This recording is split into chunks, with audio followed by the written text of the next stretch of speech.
12 साल पहले की बात है, हम सब ने तहरीक इंसाफ में शमूलियत इख्तियार की और क्या सोचा, एक नया पाकिस्तान बनाएंगे। और 2018 में तहरीक इंसाफ जीतती है, फिर एक नया पाकिस्तान ही बन जाता है। इकरबा परवी का, करप्शन का, बेईमानी का आपने बुजदार पंजाब में तोहफे के तौर पे दिया।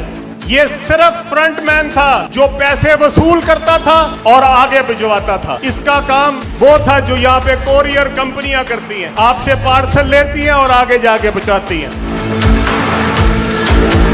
कहा था कि हम 50 लाख घर बनाएंगे और भाई कोई खाने वाले में घर नजर आया 50 लाख में से? वो 1 करोड़ नौकरियों में से आपको कोई नौकरी मिली?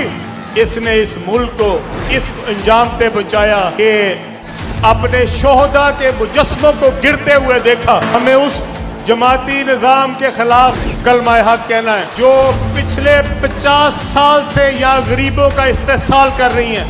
मुस्लिम लीग नून जो है वो 7 बार पंजाब में आ चुकी है। आज भी आपसे जब वोट मांगने आएगी तो क्या कहेगी? हमें मौका दें। और भाई 7 दफा तो आपको मौका दिया है, और कितनी 500 दफा मौका दें। सिंध में जो पीपल्स पार्टी की हुकूमत है पिछले 15 साल से लगातार वहां पे बैठी है। जरा थर में जाके लोगों का हाल देखें, गंदा गलीज पानी, जहाँ पे कुत्ता पानी पी रहा है वहीं पे इंसान पानी पी रहा है। और वो आज भी ढटाई के साथ जाके अवाम से कहते हैं हमें मौका दें। क्या आप इन जमातों पे एतबार करने के लिए तैयार हैं? बारियां लगा चुके हैं, क्या उनको वोट देंगे? और चोरों को वोट दोगे?